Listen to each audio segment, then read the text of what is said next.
आज हम बात करने जा रहे हैं काशगंज हिंसे की। जहां जो हिंसा में हुआ वो अपने आप में हम सब जानते हैं और लगातार इस बारे में आप खबरें देख भी रहे होंगे।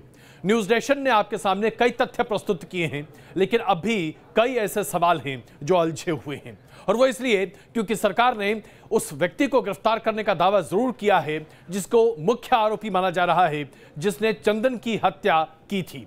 लेकिन क्या वही आरोपी है? क्या वाकई में सिर्फ ये पूरा का पूरा मामला दो संप्रदाय के बीच हिंसा का है? क्या ये मामला सिर्फ तिरंगा यात्रा को लेकर है या इसके पीछे एक सोची समझी रणनीति और साजिश है? इस पर से पर्दा उठाने की कोशिश आज न्यूज नेशन करेगा, और वो इसलिए क्योंकि दो वीडियो हैं जो वायरल हो रहे हैं, और ये दोनों वीडियो दरअसल प्रस्तुत करते हैं दो अलग तरह की तस्वीर। इसलिए सबसे पहले इस वायरल वीडियो को देखिए, उसके तथ्यों को समझिए, और उसके बाद हम आपके सामने प्रस्तुत करेंगे कुछ ऐसी बातें जो स्पष्ट कर देंगी कि काशगंज में राजनीतिक इच्छा शक्ति की कमजोरी तो दिखी है और राजनीति के अलावा कुछ भी नहीं है।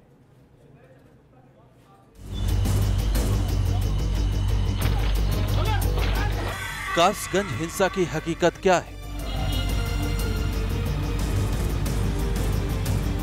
चंदन गुप्ता को किसने मारी थी गोली? 5 दिन बाद चंदन गुप्ता के मर्डर से जुड़े सवाल अब भी अनसुलझे हैं।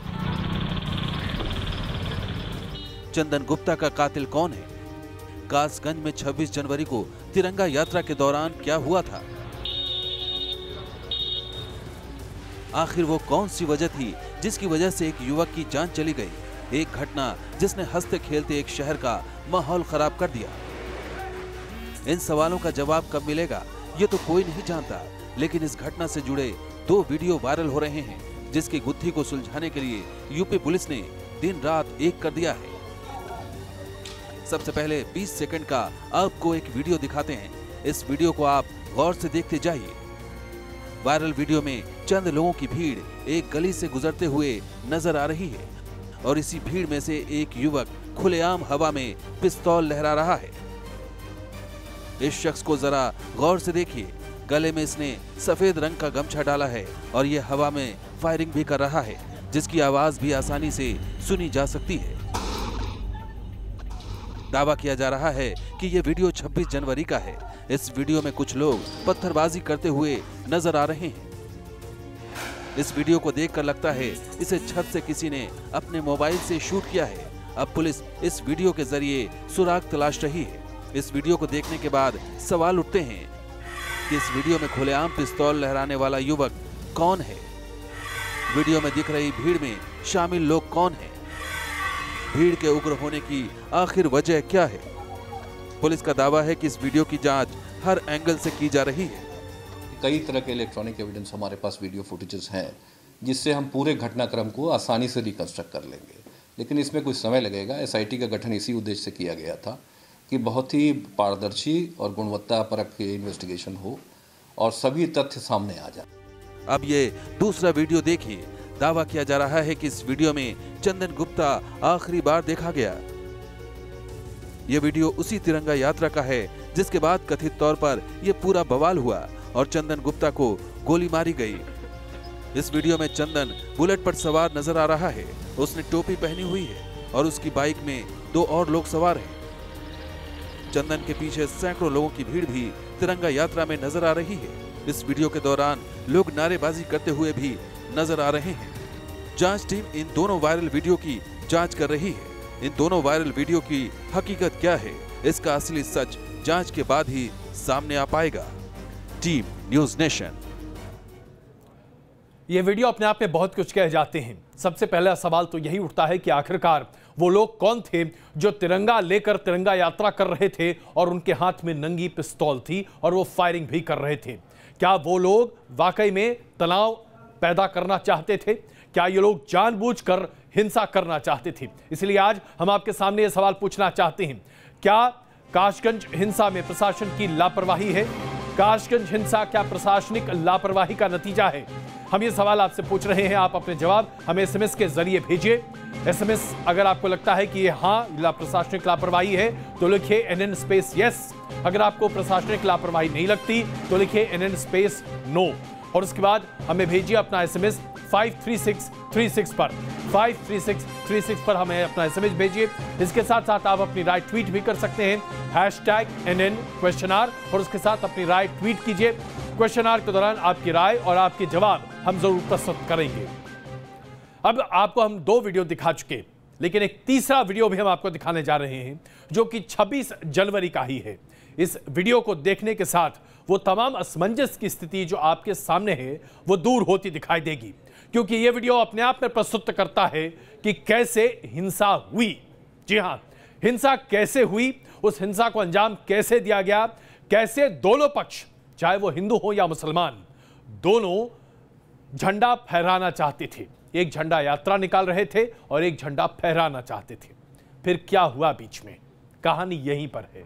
और इसलिए हम कहते हैं कि क्या यह प्रशासनिक लापरवाही का मामला है, क्या यह साजिश का मामला है।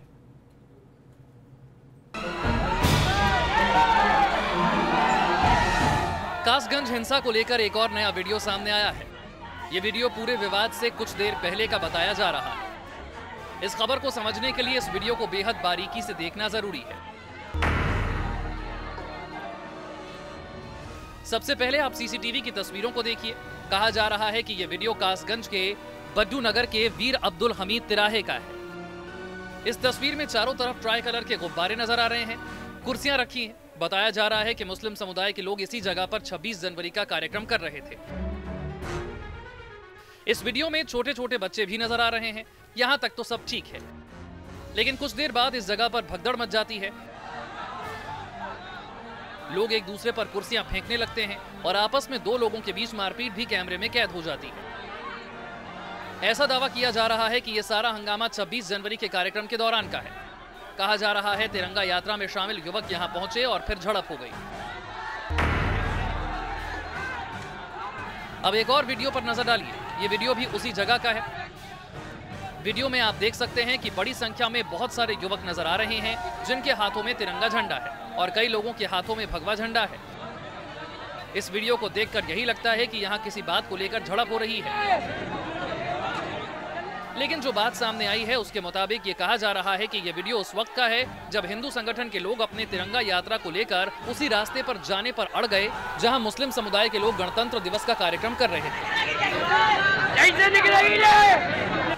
वीडियो में ये भी नजर आ रहा है कि दोनों पक्षों में विवाद हो रहा है और वीडियो में नारेबाजी की आवाज भी सुनाई दे रही।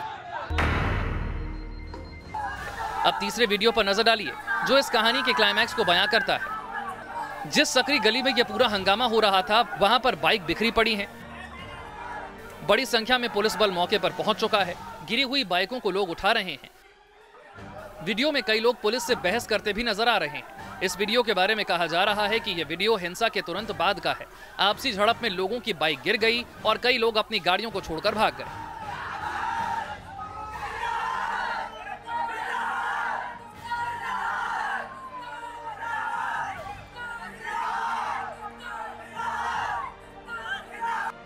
हम आपको बता दें, न्यूज नेशन इन तीनों वीडियो की पुष्टि नहीं करता।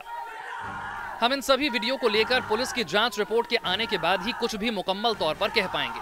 Team news nation.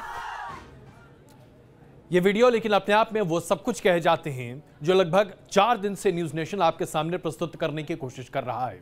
हम लगातार यही कह रहे हैं कि दोनों पक्ष चाहे वो हिंदू हो या मुसलमान झंडा ध्वजा फहराने की कोशिश कर रहे थे और उस दिन तिरंगे का सम्मान करने की कोशिश कर रहे थे।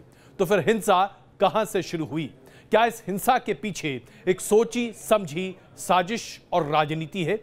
आखिरकार जब आप तिरंगा झंडा निकाल कर झंडा रैली कर रहे हैं तो वहां पर फिर भगवा झंडे के साथ अगर लोग उग्र हो रहे हैं तो इसका मतलब क्या निकलता है?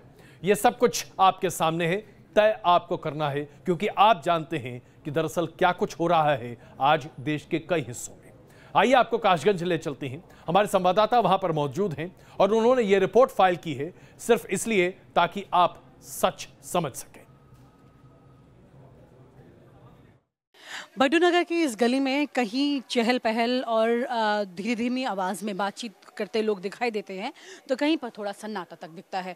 ये तस्वीर इस जगह की है और वो तस्वीर हम आपको दिखा रहे हैं जो उस वक्त यहाँ पर लगे सीसीटीवी कैमरा से रिकॉर्ड की गई थी और वो तस्वीर आपको दिखा रहे हैं। यहीं पर इसी गली में ये सीसीटीवी कैमरा जो लगा है उसकी ये तस्वीर है। सुबह का वक्त बच्चों की कुर्सियाँ यहाँ पर लगी हुई हैं और तिरंगे के रूप में ये गुब्बारे जो हैं वो आपको दिखाई दे रहे हैं। हरा, केसरी और सफ़ेद रंग के ये गुब्बारे इसमें लगे हुए हैं, यानी कि ध्वजारोहण के लिए अपने राष्ट्र ध्वज के लिए तैयारियां जो हैं वो यहाँ पर हो रही थी। पिछले कई साल से लगातार कुछ इसी तस्वीर के साथ में स्कूल के बच्चे यहाँ पर तिरंगा झंडा फहराते थे 26 जनवरी को, लेकिन इस बार का जो वाकया हुआ उसके बाद इस गली में यहाँ पर झंडा नहीं फहरा सके और ये वो तस्वीर है जो इसी गली में लगे सीसीटीवी कैमरा से रिकॉर्ड हुई है। तमाम वो तस्वीरें आपको देखने को मिली होंगी जिसमें ये बताया जा रहा होगा कि अलग अलग वाकया किस तरह से हुए उस वक्त और किस तरह से हिंसा भड़कती चली गई। लेकिन हिंसा से पहले की ये वो तस्वीर है जो कि बहुत ही शांतिपूर्ण तरीके से दिखाई देती है। छोटे छोटे बच्चे इसमें दिखाई दे रहे हैं और लाइन में कतार में खड़े होकर के तैयारी कर रहे हैं कि वो अपने तिरंगे झंडे को फहराएंगे और साथ ही सलामी देंगे। लेकिन अफसोस की बात यह है कि जिस तरह की तस्वीर बाद में दिखाई दी उसके बाद ना ये बच्चे वहाँ पर मौजूद रह सके और ना ही यहाँ पर तिरंगा झंडा फहराया जा सका। सुमित्रों के साथ विनीता यादव, न्यूज़ नेशन, कासगंज, उत्तर प्रदेश। शायद इसमें कोई शक नहीं है कि कासगंज में जो हुआ वो दरअसल हमारे देश में आजकल जो राष्ट्रीयता की बयार बह रही है, जिसमें एक गुट तय कर लेता है कि वो सर्टिफिकेट देगा कि दूसरा गुट राष्ट्रवादी है या नहीं, ये उसी का परिणाम है। और शायद यही वजह है कि आज इस पर जबरदस्त तरीके से राजनीति भी हो रही है। लेकिन इस पूरे मामले में जहां चंदन के हत्या के मुख्य आरोपी को पुलिस ने गिरफ्तार करने का दावा किया है, वहीं पर तरह तरह की बातें भी सामने आ रही हैं। कुछ लोग तो यहां तक कह रहे हैं कि वो गुट जो नंगी पिस्तौल लहराता हुआ घूम रहा था, जो कि तिरंगा यात्रा में शामिल था, कहीं ये उसकी गोली तो नहीं थी।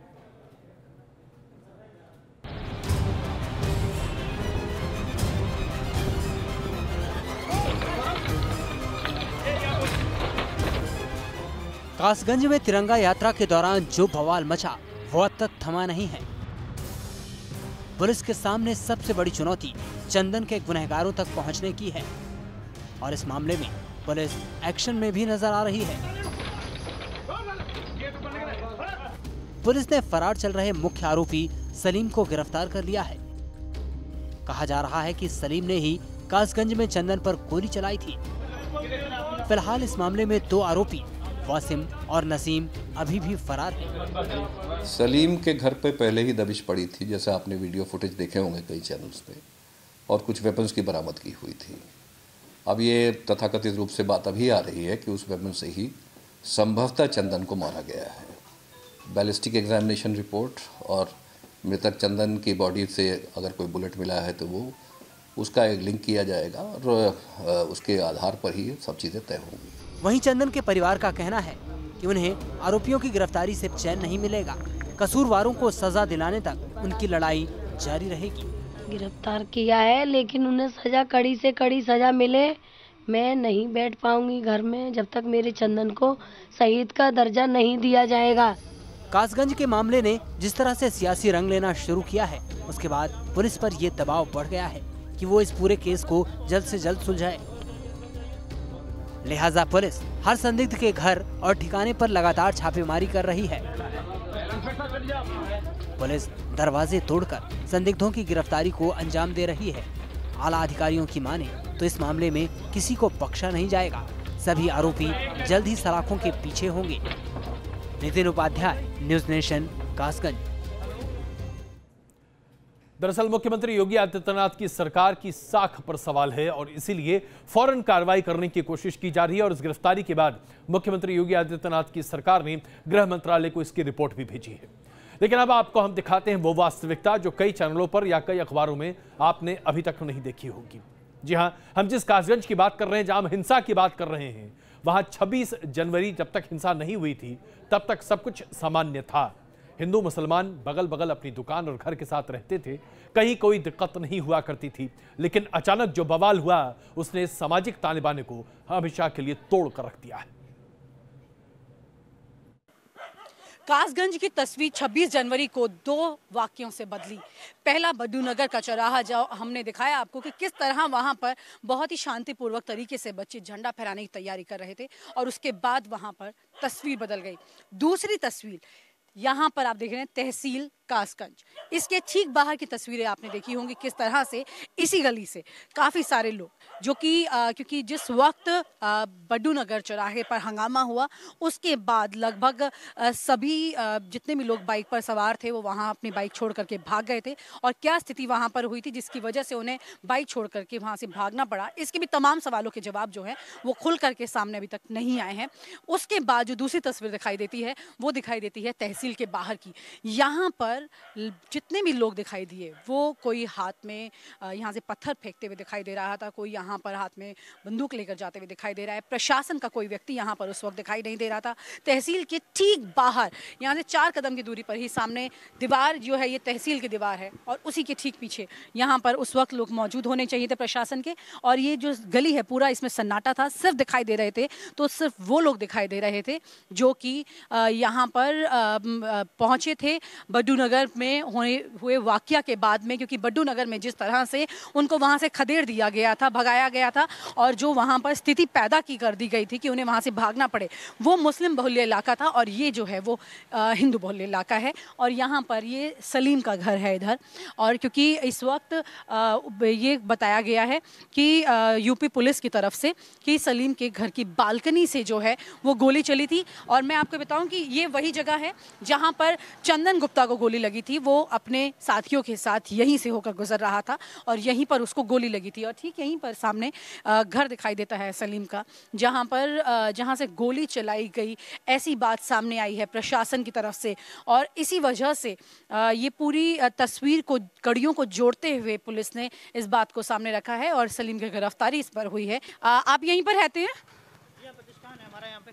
आपका प्रतिष्ठान है यहाँ पे। आपकी दुकान बंद रही होगी उस वक्त? हाँ, पिछले 3 दिन बंद रही थी। आप नहीं थे यहाँ पर? नहीं। जिस वक्त यहाँ से लोग जा रहे थे भागदौड़ बंद थी हमारी। तो रजत ये बताइए कि क्योंकि यहाँ पर ही बताया गया है कि गोली चली थी, यहीं से चंदन को यहीं गोली लगी। हाँ, बता तो यही रहे हैं सभी लोग, देखा कुछ नहीं लेकिन बता सब यही रहे हैं। हमारा कासगंज वैसे बहुत शांति में रहा है और एक्चुअल मेरा बचपन तो यहीं पे शुरू से रहा है, तो हमने तो यहाँ देखा कभी इस लेवल का माहौल नहीं हुआ है कि कभी इस लेवल पे कभी लड़ाई पहुँची हो। तो क्या आपसी कुछ फर्क वैसे भी कभी अक्सर दिखाई देता रहा? नहीं, बहुत शांति से सब लोग रहते हैं यहाँ, सारी मिक्सड आबादी है यहाँ, हिंदू मुस्लिम सारे लोग रहते हैं, कॉमन सी सब एरिया है, कोई ऐसा नहीं है। यहाँ मोमडन की भी दुकान है, हिंदू की भी है, लेकिन ऐसा कभी आया नहीं वाकया। ये तस्वीर देखकर कुछ मतलब ये दुख नहीं लगता कि ये क्यों हुआ? काम है, जो लोग इसी टाइप के रहते हैं हमेशा, उनका काम ही यही है कि कहाँ। आपने बिल्कुल ठीक कहा, ये उपद्रव जो शब्द है इसका कोई धर्म नहीं है। कोई धर्म नहीं है इसका, कोई धर्म नहीं है। आप भी यही मानते हैं? जी बिल्कुल, यही मानना है। तो इस तरह के लोग जो जब अचानक से आ जाते हैं, हंगामा करते हैं और चले जाते हैं और एक सन्नाटा छोड़ जाते हैं, तो वो जो तस्वीर होती है कहीं, क्योंकि आप निकल नहीं सके 3 दिन तक, दिल दुखता है उसको देखकर। जी बिल्कुल, 3 दिन तक निकल ही नहीं सके। 3 दिन के बाद निकल कर आना हुआ इधर। 3 दिन के बाद आना हुआ, तब यहाँ आई, माहौल देखा यहाँ का, सब सन्नाटा ही है उस दिन से लेकर आज तक। अभी तो कुछ चहल पहल नहीं हुई है, बाजार भी नहीं खुला पूरी तरह से। और कमाई पे भी फर्क आया होगा? बिल्कुल, कस्टमर आ ही नहीं रहा इस समय। तो आपने देखा किस तरह से पूरे सामाजिक ताने बाने को ध्वस्त कर दिया गया है, और आखिरकार ये ऐसे नहीं हुआ, ये साजिश है और इसमें सरकार की लापरवाही भी है। इसलिए न्यूज़ नेशन आपसे पूछ रहा है ये सवाल, जिसका हम चाहते हैं कि आप जवाब जल्द से जल्द हमें भेजें। हम सवाल ये आपसे पूछ रहे हैं, कासगंज हिंसा क्या प्रशासन की लापरवाही का नतीजा है? सवाल एक बार फिर, कासगंज हिंसा क्या प्रशासन की लापरवाही का नतीजा है? आप अपना जवाब हमें SMS के जरिए भेज सकते हैं। अगर आपको लगता है हाँ तो NN स्पेस yes टाइप कीजिए और हमें भेज दीजिए। अगर लगता है ना, NN स्पेस no टाइप कीजिए, हमें भेज दीजिए अपना SMS 53636 पर। 53636 पर आप अपनी राय हमसे साझा भी कीजिए ट्विटर के जरिए #NN_, और फिर अपनी राय लिखिए, अपनी बात सामने रखिए। हमने आपके सामने प्रदर्शित किया किस तरह से कासगंज में जो हिंसा हुई वो दरअसल एक सोची समझी साजिश ज्यादा दिखाई देती है। लेकिन अब कासगंज के साथ सुर में सुर मिलाने के लिए कई हिंदू संगठनों ने उत्तर प्रदेश के कई शहरों में तिरंगा यात्रा निकालने की कोशिशें की हैं। हालांकि पुलिस ने कई जगहों पर इन तिरंगा यात्राओं को रोकने का काम किया है, लेकिन अब सवाल यह उठता है कि आखिरकार उत्तर प्रदेश में क्या करने की कोशिश की जा रही है। ये हिंदू संगठन जो हैं, ये तिरंगा यात्रा निकालकर क्या साबित करना चाहते हैं?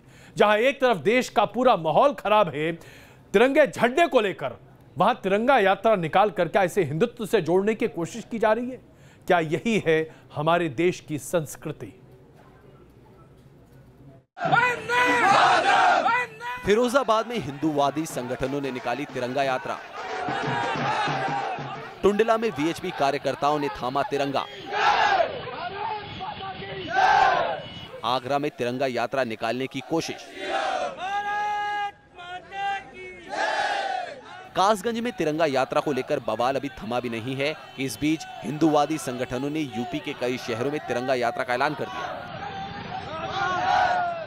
यूपी के 3 शहरों से तिरंगा यात्रा निकाले जाने की खबर आई। फिरोजाबाद में कासगंज हिंसा के विरोध में कुछ लोगों ने तिरंगा यात्रा निकालने की कोशिश की, लेकिन पुलिस ने उन्हें रोक लिया। बजरंग दल के कार्यकर्ताओं को तिरंगा यात्रा निकालने से रोका गया। तो दूसरी तरफ टुंडला में वीएचपी कार्यकर्ताओं ने चंदन गुप्ता की हत्या के विरोध में यात्रा निकाली। एक चंदन मारोगे हम घर में चंदन पैदा कर देंगे। आज इतने सारे चंदन आए हैं, देखते हैं उग्रवादियों की देशद्रोही में कितनी गोल बंदूकों बारूद है। जैसे ही संज्ञान में आया कि लोग निकालना चाह रहे हैं, इनके लिए कोई परमिशन नहीं थी, इन्होंने परमिशन प्राप्त किया था, तत्काल हम लोग पहुंच करके वहीं पर ज्ञापन ले लिया और वहीं पर जुलूस इनका समाप्त हो गया। आगरा में वीएचपी ने तिरंगा यात्रा निकालकर अपना दम दिखाया। तिरंगा यात्रा के दौरान विश्व हिंदू परिषद और बजरंग दल ने चंदन गुप्ता को शहीद का दर्जा देने और घर वालों को मुआवजा देने की मांग की। चंदन गुप्ता को शहीदी का दर्जा मिले और उसके परिवार के किसी व्यक्ति को सरकारी नौकरी मिले। साथ में जो दोषी थे, जिन दोषियों ने ये कृत्य किया, उनके खिलाफ सख्त कार्रवाई हो। अनुमति वगैरह दी गई है इस यात्रा की? तिरंगा यात्रा की अनुमति भारत देश में लेंगे तो फिर भारत देश कैसे कहलाएगा? कई इलाकों में पुलिस की सख्ती की वजह से तिरंगा यात्रा पूरी नहीं हो सकी। कहा यह भी गया कि तिरंगा यात्रा निकलवाने वाले लोगों ने इसके लिए पुलिस से इजाजत नहीं ली थी। पहले जो उनकी योजना थी विश्व हिंदू परिषद की कि वो 26 मार्च से कलेक्ट्रेट तक यात्रा निकालेंगे, पर चूंकि अनुमति नहीं दी गई थी तो फिर सहमति से ये बात तय हुई कि यहीं पर ज्ञापन प्राप्त करके जो यहाँ पर लोग एकत्रित हुए उनको डिस्पर्स कर दिया जाए। सवाल ये उठता है कि अचानक तिरंगा यात्रा निकालने का आखिर मकसद क्या है? क्यों तिरंगे के नाम पर सियासी रोटियां सेकी जा रही हैं? Team news nation. Uttar Pradesh में सांप्रदाय के नाम पर राजनीति कोई नई बात नहीं है और आप बखूबी समझ रहे होंगे कि विश्व हिंदू परिषद और अन्य हिंदू संगठनों द्वारा तिरंगा यात्रा निकालने का मकसद क्या है। जाहिर सी बात है, इसमें कोई शक नहीं है कि चंदन को लेकर भी बार बार कहा जा रहा है, मांग की जा रही है कि उसे शहीद का दर्जा दिया जाए। हम उन सैनिकों को शहीद कहते हैं जो अपनी जान न्यौछावर कर देते हैं देश की रक्षा के लिए। ऐसे में तय आपको करना है, क्या चंदन को भी शहीद का दर्जा दिया जाना चाहिए? किसी की मृत्यु अफसोसजनक है, लेकिन शहादत, इस पर सवाल है।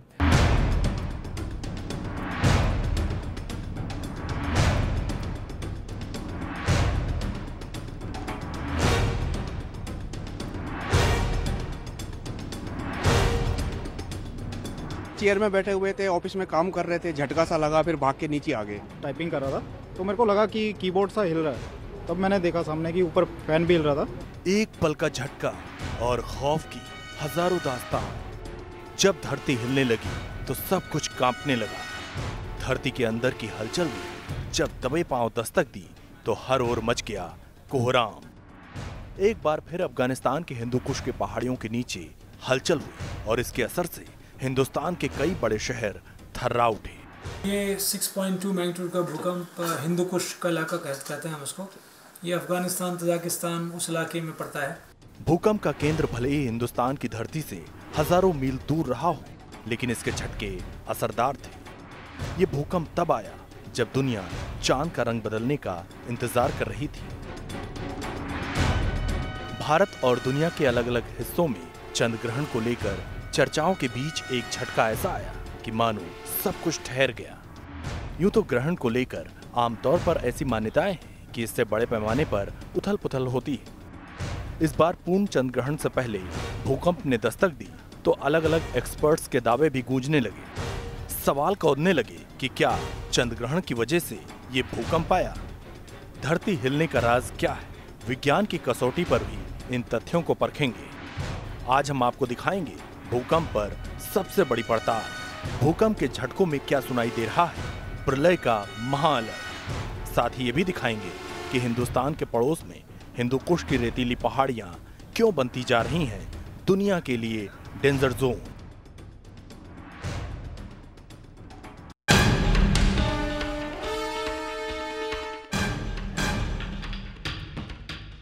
क्या चांद पर साए से हिल गई धरती? क्या चंद्र ग्रहण की वजह से प्रलय ने दी दस्तक? साल 2018 के पहले महीने के आखिरी दिन चंद्र ग्रहण का सूतक काल शुरू होने से पहले ही जलजले ने दस्तक दी। भारत समेत 3 मुल्कों की जमीन हिल गई। ज्योतिष में चंद्र ग्रहण का सीधा संबंध भूकंप और दूसरी प्राकृतिक आपदाओं से माना जाता है, लेकिन विज्ञान की राय इससे अलग रही है। चंद्र ग्रहण के वक्त चंद्रमा पृथ्वी के सबसे नजदीक होता है, जिससे गुरुत्वाकर्षण बल अपने चरम पर असर दिखाता है। चंद्र ग्रहण के दौरान समंदर में भी पहले के मुकाबले ज्यादा हलचल होती है। इसी वजह से समंदर में ज्वार भाटा आते हैं। भूकंप भी गुरुत्वाकर्षण के घटने और बढ़ने के कारण ही आते हैं। इसलिए ऐसा कहा जाता है कि चंद्र ग्रहण की वजह से धरती पर भूकंप की आशंका बढ़ जाती है। चंद्रमा जल तत्व है और पृथ्वी के नीचे भी तो जल चल रहा है, तो जैसे ही गुरुत्वाकर्षण शक्ति चंद्रमा की बहुत स्ट्रांग होगी तो पृथ्वी तो हिलेगी, और वो सीन हमको देखने को मिला भी।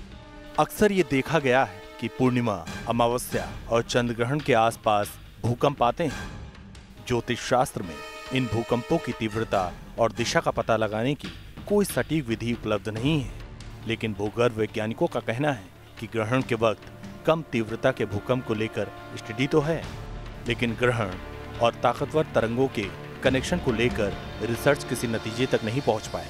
पूर्ण चंद्रग्रहण के ठीक पहले धरती डोली तो इस बात के कयास लगाए जाने लगे कि क्या खगोलीय घटनाओं का प्रभाव भूगर्भ पर भी पड़ता है जिससे भूकंप आ सके। वैज्ञानिक छोटे भूकंपों से तो इनकार नहीं करते, लेकिन इतने बड़े भूकंप को लेकर शोध अभी जारी है और इस सच से पर्दा उठना भी अभी बाकी है। छोटे अर्थक्वेक के बारे में लोगों ने देखा है कि छोटे अर्थक्वेक कभी कभी इन एक्लिप्स की वजह से प्रभावित होते हैं। बड़े भूकंपों के बारे में अभी ये कहना बिल्कुल सही नहीं होगा। और हम लोगों को ये देखना चाहिए कि हिंदू कुश में भूकंप खूब आते हैं। आप ग्लोब में देखें तो आपको हर रोज़ कम से कम 10 ऐसे भूकंप जो कि स्ट्रॉन्ग नहीं तो कम से कम मॉडरेट साइज़ के अर्थक्वेक मिलेंगे आपको। रोज़ तो सोलर एक्लिप्स नहीं होता, रोज़ सोलर एक्लिप्स नहीं होता। ज्योतिष के मुताबिक चंद्र ग्रहण के 41 दिन बाद तक गुरुत्वाकर्षण घटने या बढ़ने से धरती पर भूकंप की आशंका रहती है। जरूरी नहीं कि ये भूकंप चंद्र ग्रहण के दिन ही आए, बल्कि इसके कुछ दिनों आगे या पीछे भूकंप आते रहते हैं। हालांकि न्यूज नेशन ऐसे किसी भी दावे की पुष्टि नहीं करता, लेकिन बीते 2 दशक में कई ऐसे मौके भी आए जब दुनिया ऐसी खगोलीय घटना की गवाह बनी। 21 दिसंबर 2010 को पूर्ण चंद्र ग्रहण लगा था। उसी दिन 7.4 तीव्रता का भूकंप जापान में आया था। 21 फरवरी 2008 को चंद्र ग्रहण के दिन इंडोनेशिया में 7.4 तीव्रता का भूकंप आया था। 28 अगस्त 2007 को भी चंद्र ग्रहण के दिन पेरू 7.4 तीव्रता के भूकंप से दहला था। इसी साल 3 मार्च को चंद्र ग्रहण के दिन सुमात्रा में 6.4 तीव्रता के झटके महसूस किए गए। चंद्र ग्रहण के दिन 28 अक्टूबर 2004 को जापान में 6.6 तीव्रता का भूकंप आया था। हालांकि विज्ञान ग्रहण और भूकंप के बीच किसी कनेक्शन को मानने को तैयार नहीं है। चंद्रमा, सूर्य, पृथ्वी तीनों एक साथ आएंगे तो एक प्रबल आकर्षण बल क्रिएट होता है। तो उस प्रबल आकर्षण बल के परिणाम स्वरूप जैसे जल का ज्वारीय अवस्था में चला जाना, जल का ज़्यादा ऊपर उठ जाना, इस तरह की घटनाएं हो सकती हैं। लेकिन उसमें इससे भूकंप जैसी स्थिति आएगी, इसको स्वीकार नहीं किया जा सकता, क्योंकि जो खगोलीय शक्तियां हैं उनके कारण से पृथ्वी पर भूकंप की कल्पना अभी तक कभी पढ़ने और देखने को नहीं मिली है। विज्ञान भूकंप के पीछे टेक्टोनिक प्लेट्स के टकराव से पैदा हुई एनर्जी को बड़ी और अहम वजह मानता है। हिंदुकुश की पहाड़ियों पर धरती के कांपने की वजह वैज्ञानिक आसमान की हलचल में नहीं तलाश रहे, बल्कि इसे जमीन के अंदर हो रही गतिविधियों से जोड़ते हैं।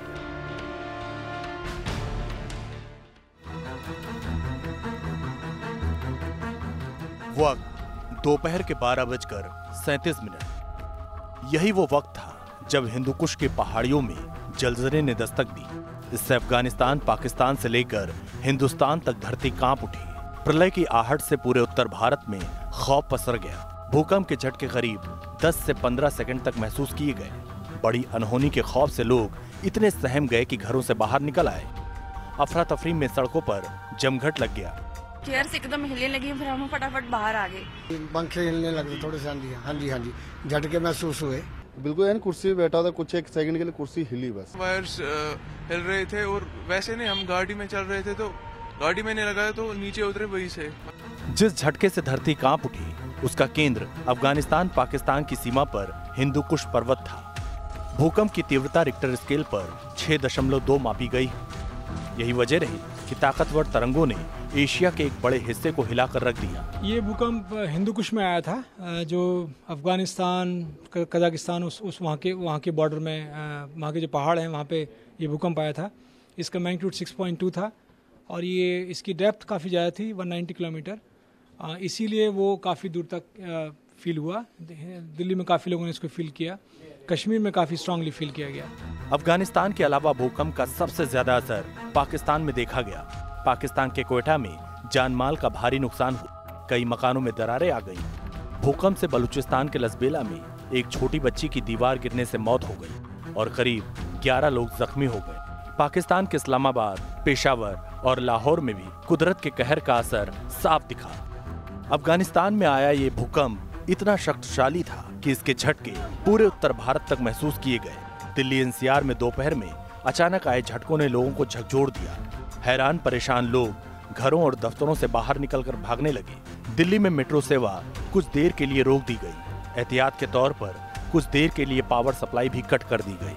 ये भूकंप की मैग्नीट्यूड रिक्टर स्केल पर केवल 6 है, लेकिन ये भूकंप की गहराई करीब 190 किलोमीटर होने के कारण ये काफ़ी बड़े भूभाग में फील किया गया है। इसको नोएडा, जयपुर जो कि करीब 1100 किलोमीटर दूर है, वहाँ भी इनको झटके महसूस किए गए हैं। भूकंप के सबसे ज्यादा झटके जम्मू कश्मीर में महसूस किए गए। झटके की वजह से जम्मू में एक निर्माणाधीन फ्लाईओवर का गार्डर भी गिर गया और खंबे से फिसलकर नीचे क्रेन पर जा गिरा। श्रीनगर में ये झटके 5 से 10 सेकंड तक महसूस किए गए। जो जम्मू कश्मीर का इलाका है वो एकदम इसके पास में है, तो सबसे ज़्यादा जो इसका जो लोगों ने फील किया वो जम्मू कश्मीर में था। दिल्ली में लोगों ने फील किया, आई एम श्योर पंजाब में और थोड़े राजस्थान के पार्ट में कुछ लोगों ने फील किया होगा। जम्मू कश्मीर के साथ ही हिमाचल, उत्तर प्रदेश, उत्तराखंड और पंजाब में भी अचानक जमीन हिलने से सनसनी फैल गई। भूकंप के झटकों ने लोगों के जहन में खौफ भर दिया। लोगों की आपबीती खौफ की गवाही दे रही है। काफी माहौल बिगड़ गया था, वहाँ पे पंखे वगैरह सब हमारे सिस्टम भी वगैरह गिर गए थे और हमने भाग के जान बचाई, बाहर निकले हैं। अभी आप डर के ना दुकाना तो बाहर आ गए हैं, ऐसा जब महसूस होया साढ़े कुर्सियां चेयर सब लगे। महसूस हुआ सर, चेयर में बैठे हुए थे, ऑफिस में काम कर रहे थे, झटका सा लगा, फिर भाग के नीचे आ गए। मैंने देखा सामने कि ऊपर फैन भी हिल रहा था, तो उससे मेरे को कुछ लगा कि भूकंप का वो। भूगर्भ वैज्ञानिकों के मुताबिक भूकंप का ये केंद्र तजाकिस्तान से लगती अफगानिस्तान की उत्तरी सीमा पर था। भूकंप का केंद्र जमीन से 190 किलोमीटर नीचे था, इसलिए ज्यादा नुकसान नहीं हुआ। देखिए, ये जो हिंदू कुश में भूकंप आते हैं वो जनरली डीप होते हैं। ये जैसे ये वाला जो भूकंप है वो 190 किलोमीटर पे आया। पुराने भी अगर आपको याद होगा तो जनरली वो सब डीप अर्थक्वेक थे। उसमें एक अच्छी बात ये होती है, फील जरूर होता है, लेकिन उसमें डैमेज कम होता है, क्योंकि आपकी जो इंटेंसिटी ऑफ शेकिंग जो है वो थोड़ी कम हो जाती है। अफगानिस्तान से हिंदुस्तान तक 3 मुल्कों को दहलाने वाला ये भूकंप क्यों आया? आखिर हिंदू कुश की पहाड़ियों पर प्रलय का ये अलर्ट बार बार क्यों आ रहा है?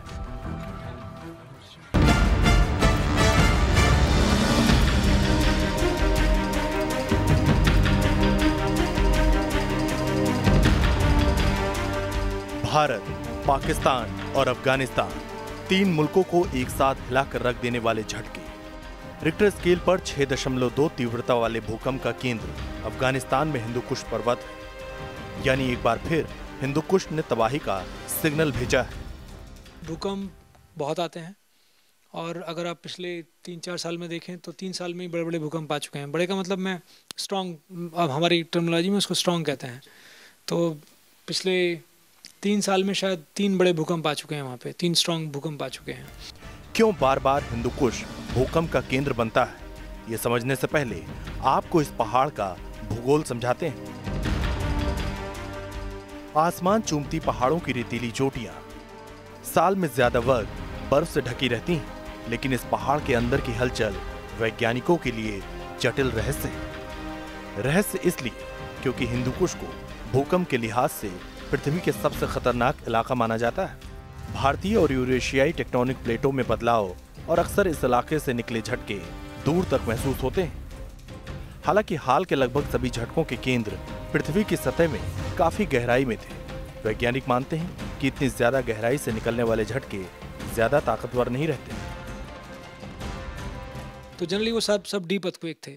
डीप अर्थक्वेक मैग्नीट्यूड थोड़ा ज़्यादा हो तो वो काफ़ी दूर तक फील होते हैं। वही अगर अर्थक्वेक अगर शैलो डेप्थ पे होता, 20 किलोमीटर पे होता, तो वो इतना दूर फील नहीं होता। तो डेप्थ जो है वो आपको बताती है कि अगर वो कितना दूर तक फील हो सकता है। लेकिन उसमें एक अच्छी बात ये होती है, फील जरूर होता है लेकिन उसमें डैमेज कम होता है। वैज्ञानिकों की माने तो आने वाले सालों में दुनिया के कई हिस्सों को बड़े भूकंप का सामना करना पड़ सकता है। हिंदुकुश से भूकंप के अलर्ट पर दुनिया भर के वैज्ञानिकों की अलग अलग थ्योरी है। कई रिसर्च सामने आए हैं जिसमें दावा किया गया है कि पहले के मुकाबले हिंदुकुश के अंदर की हलचल ज्यादा हो रही है और इंडियन प्लेट्स लगातार टूट रही है। इसी में अमेरिकी एजेंसी USGS की थ्योरी क्या कहती है, ये भी आपको बताते हैं। हिंदुकुश का इलाका भारतीय और यूरेशियाई टेक्टोनिक प्लेटों के मिलन बिंदु के ऊपर है। टकराव से टेक्टोनिक प्लेट्स टूट रही हैं और खतरा भी लगातार बढ़ता जा रहा है। ज्यादातर भूकंप टेक्टोनिक प्लेट्स के आपस में टकराव की वजह से आते हैं। हिमालयन बेल्ट से गुजर रही है 700 साल पुरानी फॉल्ट लाइन है। हिमालयन बेल्ट में हिंदुकुश रीजन भी आता है। जो भूकंप हैं, जो हिंदुकुश के भूकंप हैं, वो बेसिकली शैलो लेवल पे तो इंडियन यूरेशियन प्लेट इंटरेक्ट कर रही है। शैलो लेवल पे तो वही प्रक्रिया है जो हिमालय में है, लेकिन डीपर लेवल पे ये जो इंडियन प्लेट है वो लगातार टूट रही है। इंडियन प्लेट जो नीचे सबडक्ट कर रही है, नीचे जा रही है हिंदुकुश के नीचे, वो टूट रही है और उस टूटने की वजह से ये भूकंप आते हैं। तो दोनों की प्रक्रिया में जो अर्थक्वेक हिमालय में आते हैं और हिंदुकुश में आते हैं, दोनों में बहुत अंतर है। हिंदुकुश में बदलाव पर एक अलग थ्योरी ये भी कहती है कि प्लेट्स में गैप की वजह से संतुलन बिगड़ रहा है और इससे इतनी भारी मात्रा में एनर्जी रिलीज होगी कि तबाही का अंदाजा लगाना मुश्किल हो जाएगा। इस रिपोर्ट में बताया गया कि ये फॉल्ट लाइन ऐसे मुहाने पर पहुंच चुकी है जिसकी वजह से कभी भी वहां ऐसा ताकतवर भूकंप आ सकता है जो पिछले 500 सालों में नहीं देखा गया हो। भूकंप के लिहाज से हिंदुकुश दुनिया का सबसे खतरनाक इलाका है और ग्लोबल वार्मिंग के चलते ये इलाका अगले 3 दशक में बेहद गर्म हो जाएगा। एक अमेरिकी रिपोर्ट के मुताबिक मॉनसून के साथ साथ बारिश के पैटर्न में बदलाव से हिंदुकुश का मिजाज भी बदल सकता है। 2050 तक हिंदुकुश में 5 डिग्री बढ़ जाएगा पारा। बारिश के पैटर्न में बदलाव से तापमान पर असर पड़ेगा। बारिश पहले की तुलना में कम होगी। हिंदुकुश पर्वत शिखर की तासीर और इसके अंदर की हलचल दोनों तबाही का महाअलर्ट है। इस इलाके में करीब 21 करोड़ की आबादी है। जानकार मानते हैं कि अगर धरती के अंदर के अलर्ट को अनसुना किया गया तो कुदरत के कहर का सामना करना पड़ सकता है और ऐसा हुआ तो अंजाम बेहद घातक होंगे। हिंदुस्तान में भूकंप का खतरा बढ़ रहा है, साथ ही बढ़ रहे हैं वो इलाके जो खौफ के झटकों के साए में खड़े हैं। देश के 29 शहर और उसका टारगेट एक भूकंप। एक तरफ हिमालयन रेंज है तो दूसरी तरफ हिंदकुश रेंज और तीसरी तरफ सुलेमान कृतार्थ का रेंज। जाहिर है कि तीनों तरफ से भारत पर भूकंप का खतरा मंडराता रहता है। एपीसेंटर चाहे भारत की सीमा में हो या फिर भारत की सीमा से परे, लेकिन जलजले के आसार हमेशा प्रबल दिखाई देते हैं। नेशनल सेंटर फॉर सिस्मोलॉजी की रिपोर्ट ये तस्दीक करती है कि भूकंप के लिहाज से किस तरह आधा हिंदुस्तान खतरे की जद में है। NCS भूकंप के आंकड़ों और शहरों के माइक्रोजोनेशन से जुड़ी स्टडीज करता है। ये सेंटर भारतीय मौसम संस्थान के तहत आता है। सिस्मिक जोन खतरनाक भूकंप वाले किसी इलाके को छोटे इलाकों में डिवाइड करने की प्रोसेस है। NCS की रिपोर्ट माइक्रो रिसर्च का हिस्सा है जिसके तहत आबादी और जमीन की पड़ताल की गई। इसकी थ्योरी कहती है कि बीते 2 दशक में हिमालयी जोन के इलाकों में बहुत तेजी से बदलाव हुआ है और आबादी का घनत्व तय मानकों से कहीं ज्यादा है। भी आप किसी भी इलाके में जाएं, अनफॉर्चुनेट बात यह है हमारे साथ में, क्योंकि हमारे यहाँ जो प्रक्रिया है दो प्लेटों के इंटरेक्शन की, वो ज़मीन पे हो रही है। ज़्यादातर ये चीज़ें समुद्र और ज़मीन पे होती हैं।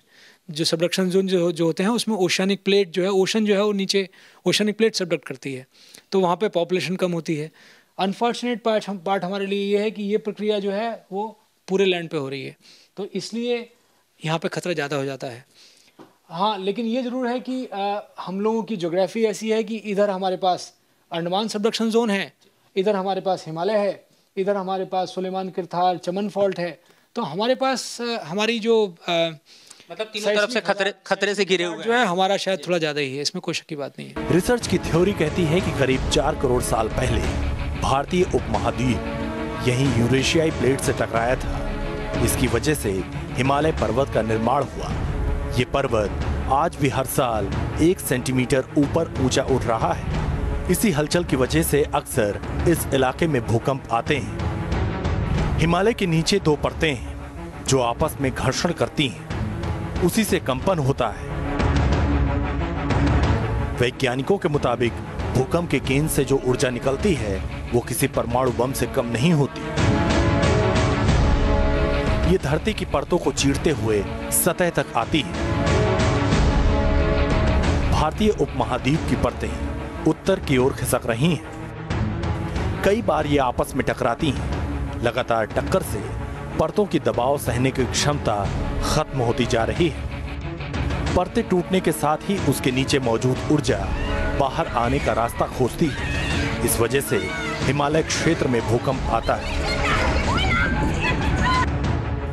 भूकंप का खतरा हर जगह अलग अलग है। भारत को भूकंप के क्षेत्र के आधार पर 4 हिस्सों जोन 2, जोन 3, जोन 4 और जोन 5 में बांटा गया है। जोन 2 सबसे कम खतरे वाला जोन है और जोन 5 को अति संवेदनशील माना जाता है। उत्तर पूर्व के सभी राज्य जम्मू कश्मीर, उत्तराखंड, हिमाचल प्रदेश जोन 5 में ही आते हैं। उत्तराखंड के कम ऊंचाई वाले हिस्सों से लेकर उत्तर प्रदेश के ज्यादातर हिस्से और दिल्ली जोन 4 में ही आते हैं। जब यहाँ पर क्या है, इसका मतलब आज भी आंतरिक भाग में गतिविधियाँ जारी हैं और इनके परिणाम स्वरूप इनके हिमालयी भाग में और इनके आसपास के क्षेत्रों में भूकंप की गतिविधि, भूकंप कभी भी आ सकता है। और इसलिए ये जो क्षेत्र है ये भूकंप की दृष्टि से सक्रिय भूकंप क्षेत्र में माना जाता है कि यहाँ भूकंप कभी भी आ सकते हैं। जैसे उत्तराखंड में भी पहले आ चुका है, उत्तराखंड में 2 बार घटनाएं हुई, बल्कि भूकंप की उससे पहले जम्मू कश्मीर में आ चुका है। तो इस तरह की ये भूकंप सक्रिय क्षेत्र है आंतरिक हलचलों के कारण से, यहाँ कोई बाह्य कारण नहीं है भूकंप आने के।